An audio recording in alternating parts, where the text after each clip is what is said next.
அன்பர்களே வணக்கம். இன்று பார்க்க இருப்பது ஸ்ரீ விஷ்ணு புராணம் அத்தியாயம் 2 பகுதி 6 நரகலோகம்.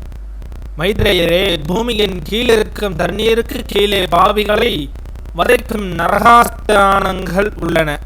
அங்கு 1000 கொடிய நாகங்கள் இனமையின் அதிகாரத்தில் இருக்கின்றன.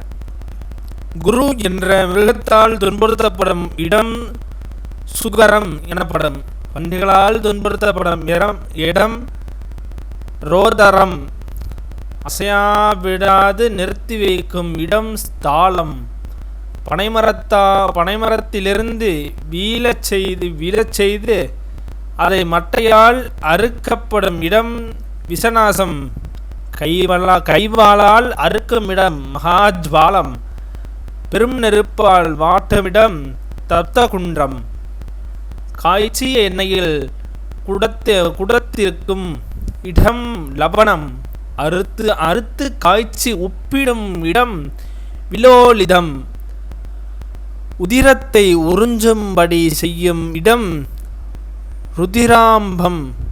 புழுக்கள் துளையிடும் இடம் கிருஷ்ணம். நெருப்பும் முள்ளும் மேல் நடக்க விடும் இடம் தாருணம். பொய் சாட்சி சொன்னவன் அநியாயங்கள் பேசுபவனோ பொய் சொல்பவனும் சக்தியோர் ரௌத்ரவ நரகத்தில் வீழ்கின்றனர். சிசுவை கொள்வோர் திருடுவோர் இவர்கள் சுரகன் நரகத்தில் வீழ்வார்கள். அரசனை கொள்வோர் வைத்தியனை கொள்வோர் குருவின் மனைவியை உறவு கொள்வோர் உடன் பிறந்தவளை சேர்வோர் ஆகியோர் தன் குடும்பத்தை தன்குத்த நரகத்தை அடைவார். மனைவியை விற்போர், அன்பாக இருப்பவனை கைவிடுவோர், அடைக்கலமடைந்தவனை காட்டி கொடுப்போர் போன்றோர் தத்தலோக நரகத்திற்கு செல்வார். மருமகளுடன் புணர்வோர், குருவை அவமதிப்போர் முதலியோர் மகாஜ்வால நரகத்தை அடைவார்.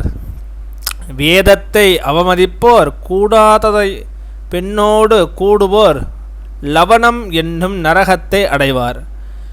இவ்வாறு ஒவ்வொருவர் வாழ்வில் செய்யும் தீய செயல்களுமான தண்டனைகள் குறிக்கப்பட்ட இடங்களில் வழங்கப்படும். பாபம் செய்பவர்கள் அப்பாவங்களுக்குரிய பிராயச்சித்தங்களை தவறாது செய்தல் வேண்டும்.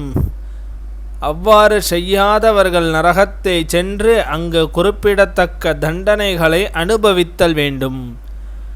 எவன் பாவம் செய்தானோ அவன் இனி பாவம் செய்ய மாட்டேன், எம்பெருமான் நல்வழி வாழ அனுக்கிரகத்திலும் அதை மதியாது வாழ்ந்துவிட்டேனே என்று வருந்துபவனுக்கே பிராயச்சித்தம் செய்யும் அதிகாரம் உண்டு.